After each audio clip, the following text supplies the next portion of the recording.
The number of violent extremist attacks committed across the world has increased sharply in recent years, and there are more attacks on schools and students than ever before. So why is this happening, and what can be done to change this pattern? First of all, what is violent extremism? It's generally accepted that violent extremism refers to the use of violence in line with an ideological commitment to achieve political, religious, or social goals. These violent acts could be carried out by any individual or group from a range of beliefs and ideologies. Of course, carrying a belief is not the same as acting on that ideology. Opinions therefore differ on how to prevent extremist violent acts. But one thing is certain: much more needs to be understood about the role of education. Specialists on the subject usually categorize the reasons that individuals resort to violent extremism into two areas: push and pull. Push factors include marginalization, inequality, discrimination, persecution, the denial of rights and civil liberties, and environmental, historical, and socio-economic grievances, whether actual or perceived. Pull factors, on the other hand, nurture the appeal of violent extremism. For example, violent extremist groups may be a source of services, employment, and money. Groups may attract new members by providing outlets for grievances, the promise of hope, justice, and a sense of purpose.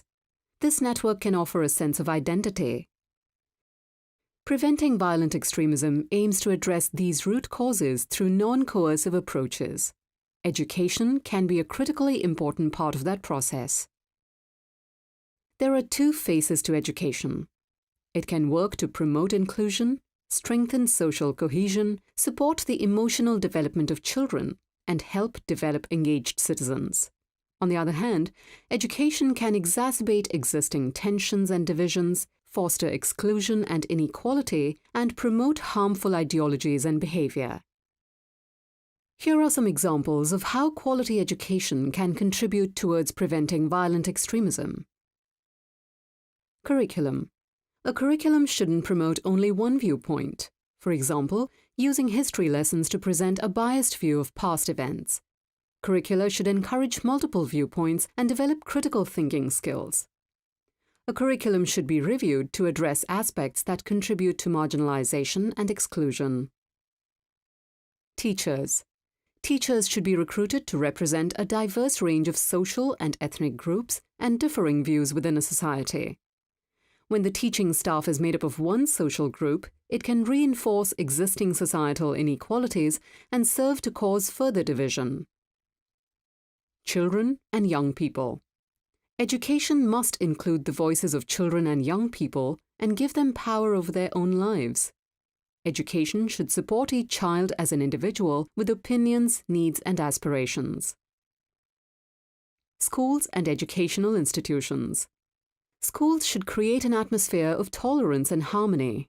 They should engage with the community, including religious and political institutions, and ensure they provide a safe space for everyone, including minorities. Safe places. Communities must ensure schools are safe. Safe to be in and safe to get to, for girls and boys. Safe places to discuss differing opinions, and safe environments to learn new ideas and skills. Access. Access to education should be universal. Socioeconomic status should not be a barrier to a quality education, nor should gender, ethnicity, or language.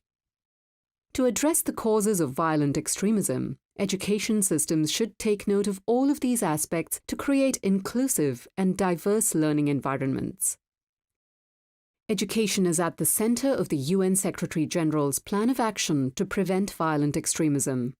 To support this, the INEE have gathered resources on education and violent extremism from around the world, which can help policymakers, teachers, principals, trainers, and researchers understand better the link between education and violent extremism and help promote the positive face of education.